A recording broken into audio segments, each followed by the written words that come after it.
Good morning, everybody. How are we doing today? Lovely Thursday up here in Newcastle. Hope you're enjoying yours so far. So it is 11 o'clock and it is time for today's Quick Learn. My name is Matt and I will be guiding you through the process on allocating and unallocating transactions. So with this being a quick learn, it's not going to be the standard 30 to 45 minutes. It's going to last around about 15 minutes. If honesty, there's very little in terms of slides, but there is a handout attached, and I've included in there some helpful links that you can take away. Because with it being a quick learn, we're going through the basics of the actual mechanics of allocating and unallocating. But before we go through all of that, let's go through the housekeeping. So if you've been to one of these before, you'll know the rules. If not, these are the rules. So you are automatically muted on your microphone. So if you need to cough or sneeze, we will not hear you. Don't worry. You're not going to interject or interrupt anything that we're doing. So if you are singing along to your favourite song on the radio, feel free. You also can download the handout, as I mentioned. Now, we'll do that now because, again, you might forget by the end of the webinar. It takes 2 seconds and there's some clickable links in there and some information for you with regards to the processes that we're going to be covering. Not only that, you are going to be sent a recording of this Quick Learn webinar within the hour after the webinar is finished, so you can review it if needs be, because it is quite demonstration heavy. If you want, you can open your demonstration data now with your Sage 50 accounts, and you can potentially click along depending on the speed in which you click. I've got some pre-prepared customers already sorted for today's demonstration, but there's no harm in clicking along on a random customer in demo data. Also, send us your questions. So that speech bubble there with a question mark. We've got Laura on hand today to answer any of your questions with regards to allocating and unallocating transactions. We do prioritise those questions first. If there's any other subject matter that you're questioning, that's probably going to be answered afterwards via email. Or if we don't have time to cover the questions that have been asked today, we'll cover them by email afterwards anyway. So they're the rules. Now, what we're going to look at, again, with it being a quick learn, not to harp on about it, but it's just a short introduction, straight into demonstration. First things first then, introduction, what are we going to be doing? Well, basically, allocating and unallocating transactions is a way to keep everything neat and tidy. So it's a way to easily record receipts and payments against invoices that you've pre-recorded, already entered. Also, when it comes to recording deposits as well. So if you've got a bill, an invoice there for £1,000 and you want to record £100 against it, how do you do that? I'm going to be showing you. Also, there is some abbreviations on there for SR, SA, PP, and PA, depending on if it's a customer or supplier account. They're the abbreviations that you will see in the transactions module on the left-hand side, the abbreviations. And they're the ones that we want to connect or allocate together in order to show that an invoice is being paid. And to make it even easier, I'm going to show you the manual way of doing it. But as always, we've sped up the process and we've created a wizard. And that easily guides you through the process of what you need to do. But if you want to be an auteur of the work and you want to be a bit more manual, I'm going to show you how to do that first. Because sometimes people prefer to work that way rather than blindly going through a wizard.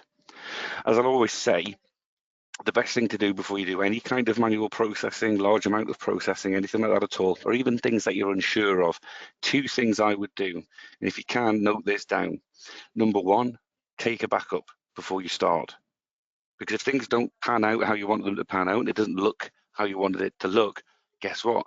You've got a backup that you can restore before you even did anything. And it's like it never happened. So that's tip 1. Tip 2 is to utilize your practice data or your demonstration data, as we're going to look at today. So if you're on version 31 or above, you can use practice data to restore a backup of your live company into, and you can practice on your real data. It doesn't affect the live data though. It's a sandbox atmosphere. So any transactions or any processes that you do within that field aren't going to affect the real data because it's just a practice. Otherwise, use demonstration data, fictitious company names and fictitious customer names, etc. And you can just practice doing what you're doing. They're my 2 top tips. So number 1, backup. Number 2, practice. Measure twice, cut once, as my father used to say. So, demonstration. Shall we go? You should be able to see in front of you now my Sage 50 accounts. And I am in demonstration data, stationary and computer mod UK. If you've never used demonstration data before, don't worry, this isn't somebody else's data. It's completely fictitious, that we created in order for your customers to be able to practice certain elements of the program before you do them in your live data. And what we're going to be focusing on today is we're going to be looking at the customer side of things. Same mechanics for suppliers, just different abbreviations, but the mechanics are the same nonetheless. So we're going to focus on customers. Now, if you are using demo data, feel free to use any of these companies, but I have created a couple specially just to make it easier for your viewing. One is Wizard 1 and Wizard 2. If you want to create these customers in your demonstration data, you can do just by clicking on New, entering in the abbreviation, then the company name, and save. Then all you have to do is record some fictitious transactions against it. But again, you may not have time to do that today, but moving forward, if you want to practice something, utilize demonstration data. Saves a lot of headaches. So what we're going to do first off is we're going to have a look at Wizard 1. Now, for the eagle-eyed amongst you, you'll notice there is no balance at all. It's all done and dusted. However, if we go to our activity of Wizard 1, you'll see that there is 3 SIs, sales invoices, and 3 sales credits. And these are unallocated. So even though we've got £300 worth of credit, we've still got £300 worth of invoices outstanding. So yes, the two balances, debit and credit, cancel each other out as the scales often do, but they're not recorded against each other. So when you're running your age debtors, age creditors reports or your invoices, it'll still say, hang on a minute, these 3 invoices haven't been paid. And you might be there scratching your head thinking, well, they have been because they're here. So what we need to do is make sure that we have allocated all of these transactions together to make sure that the balance does remain 0 and Sage recognizes that the business we've been conducting is complete. Another way to check it as well is if you click on a transaction, if you look below, you can see that there's nothing else but the sales invoice in this box here. So there's nothing tied to that SI. So that's another clue. So how do we do this? This is what the webinar is all about.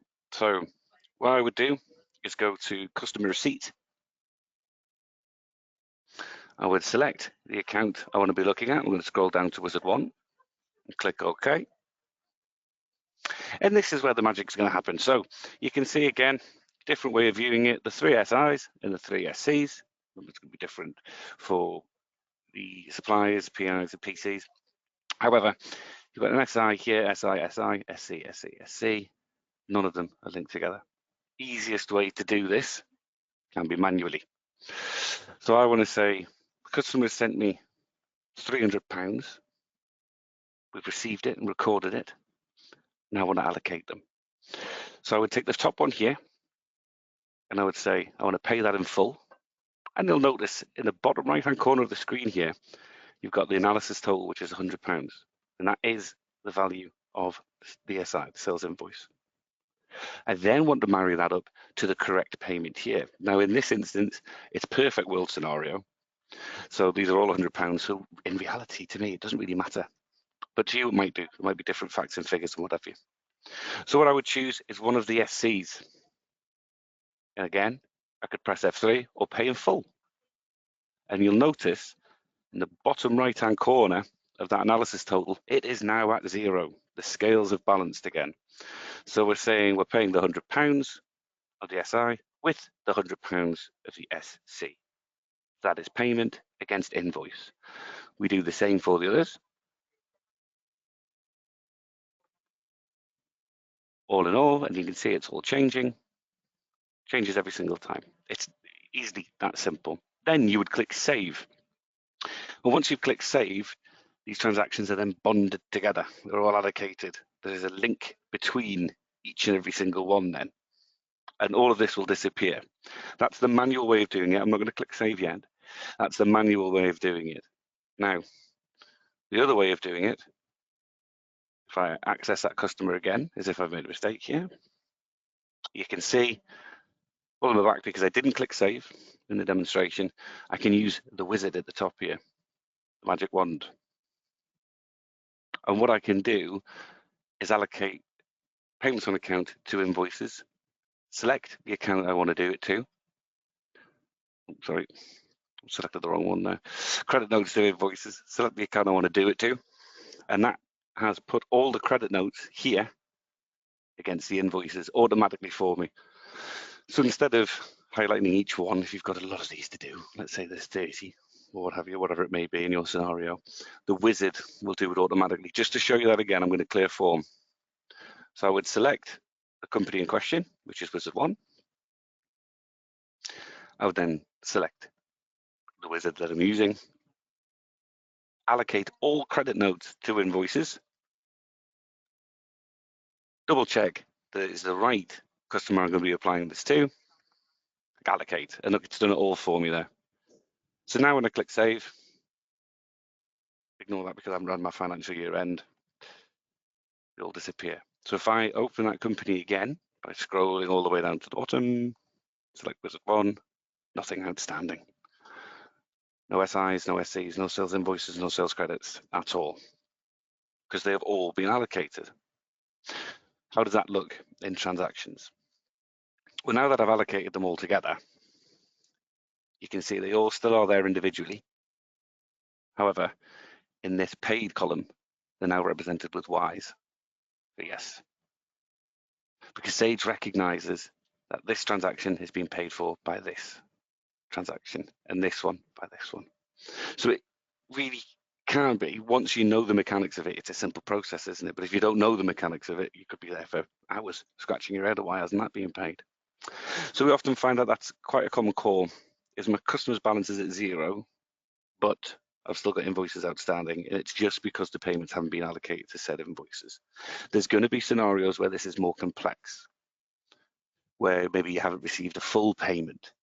So i.e., in this instance, I'm going to say a deposit. Okay, so I've set up the customer here. Oh, sorry, I'll quickly show the activity on here. So I'll show you that afterwards, actually. So let's say we've got a sales invoice here, Wiz2. Let's go to Wiz2. And we've got a balance of £1,000 for a service that I provided for them. However, I required £100 deposit on that particular invoice. How would I input it? So, customer receipt, I would select the company in question or the customer in question, and I received £100. Now, if I process this £100 payment just by typing it up here and click save, Sage is going to tell me that's not allocated to anything. It's an unallocated payment of £100. Do you want to post this as a payment on account? Well, in this instance, no, I don't, because it's a deposit on that invoice. So by clicking yes, I've just got a random payment floating on that customer's account that isn't allocated to anything, and again, could be confusing when I start to look at reports. So what I want to do is I want to get rid of that because they're not paying me in that method. And what I want to do is I want to put £100 in here. I'm listing it against that invoice in this instance. So then when I click save, outside my financial year, we don't have to worry about that. The account balance is down to 900. And if I look at the activity of this customer, I can see that this sales invoice has attached to it now £100 credit deposit in the real world scenario. So when I come to clear the rest of the invoice, simply what I would do is find the customer again, locate them. It's got £900 left. I would type in here, £900. And it's that simple. Click save, done and dusted. If somebody was to click £900 in here in my absence, somebody was processing for me, let's just say they made a mistake, I'm going to do this on purpose. Click save on that one. Balance is at 0, so I come back to work the next day and I notice, oh yeah, they've cleared their account there, brilliant, and then I go on processing. But then my reports start to look a bit odd. What I would do then is click on activity, and I would see, yes, the £100 deposit here has been paid. But now I've got a payment on account and it's not tied to anything. It's not allocated to anything whatsoever. So from there, I would investigate. I can go to customer receipt, scroll down to the customer in question. Therein lies the problem. So I've got £900 floating around here and a £900 invoice. So to allocate them together, remember this is the first demonstration, painful, painful. Notice this at the bottom again. Let's zero these off just so we can see that happen in real time. So I'm allocating £900 and £900. I've evened out the scales again. I've created a connection between these two transactions that when I click save, and then I go to look at the activity, I can see now that payment on account has been tied at the bottom here to transaction 1307, which is the original sales invoice. So that's the mechanics essentially. Now, if we get a bit complex, let's work the brain a wee bit. So let's say the deposit on here wasn't actually paid for this customer. It was another customer that paid the deposit and it's been done in error. So I need to unallocate these transactions. How do I do that? So in activity here, I'll have a look and say, right, okay, so we did receive that sales receipt, but somebody's put it on the wrong customer. So this customer's only paid £900. They actually had to pay their £100 up front. I would simply unallocate by using this button at the top here. That will sever the tie between those two transactions. And what it's done, it doesn't delete any transactions by doing that. I want to be clear. All it does is it interrupts that connection between the two transactions. So that £100 now of the deposit has been separated from that sales invoice. So now it is on their account as a floating £100. So then what I would do is I would delete, in my scenario, is I would delete that transaction. And it would just leave the £100 left because they've already paid that 900, haven't they? So if I go back to that customer's account now and have a quick look at their activity, all I need to do is log that £100 deposit and allocate. And job's good.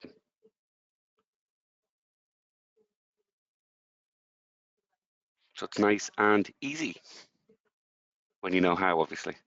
I will precursor was that one. Sorry, my computer's going a bit dodgy here. So you can see here, I just need to take care of this. And I'm going to say now that they have paid £100, I'm going to balance it off, click save, yes. And we're all back. We're all well and good. So again, not to harp on about it, but once you know the mechanics behind how these allocations and allocations work, it's easier for you to investigate as to why your reports potentially may be showing up as wrong and why maybe invoices are outstanding even though a customer's or supplier's balance is fully at zero. Remember to keep the questions coming in if you have any. Laura's just now cracking her knuckles, waiting patiently for anything that may come across the desk. What I'm going to do is, now that the demonstration is over, I'm going to pop back over to the slides and go over a couple of bits of information with you. So again, any questions, fire them through. But on your handouts, you will see useful links that I've included. Because it's a quick learn, we haven't got the 45 minutes in order to go through all of these scenarios. So I've collated some information for you. So once you download it, you'll be able to click on these links. As you can see, they all go to our Help Center articles. You'll be able to identify allocated transactions. If you're using CIS module, you'll be able to have a look at the allocation rules because it does work differently, but that is a webinar in itself. You'll be able to check your allocation date on your age creditors report. Also, a popular question, why can't I unallocate? Some things may be grayed out. And also a simple one, which is the same mechanics as a payment on account. We've just seen it there, sale on account. It's how to unallocate. If the answers to your questions do not lie on those clickable links, then go to the Help Centre, sage.co.uk/help. Search on a knowledge base, just type in any issue that you potentially may have with your Sage 50 account. And I promise you there's going to be an article on it. As a former tech, I can verify that nearly absolutely every single situation is covered with either videos or step-by-step instructions for you or your IT to follow. So more than enough confidence to direct you to that web link there. But also, we've probably done a webinar on it. We've got a vast library of webinars that we've recorded. So if you go to sage.co.uk/webinars, you'll be able to see the pre-recorded versions that we've already done in the past. They also will include demonstrations on them as well, just like the ones that you've watched today. And apart from that, we've got Sage University where there's loads of videos. If your questions are more kind of about growing your knowledge, look at that for a segue, then we are doing our one-to-one bespoke training options. They've come back by popular demand. So our enablement team will call you. It's one-to-one or one-to-many, as we call it. So I think it's up to a classroom of 7 or 8. And one of our experts will call you directly over Teams, and they will show you how to process how you want to process it. It's more an individual thing, this one, so less kind of generic instruction, and you kind of say, this is how I want my accounts to look, this is how I want it to be structured, please show me what's the best way. The bundles include stock control, again, CIS that I mentioned before, construction industry, also debtors and creditors, etc. Again, that's the exhaustive list. There's more than that. But email that email address at the bottom if you're interested in receiving a quote for that. No questions have come in, so hopefully that's a good sign that we've answered everything that everybody needed today. And if it is, if you could leave that sentiment on the survey when you walk out the door. So you'll be emailed a survey. You could fill it in for us. Any other quick learns that you want to see, let us know and we can build them for you. But other than that, then it is now 21 minutes past. I'm going to leave you to the rest of your day. So thank you very much for your attendance, and hopefully we shall see you soon. Bye for now.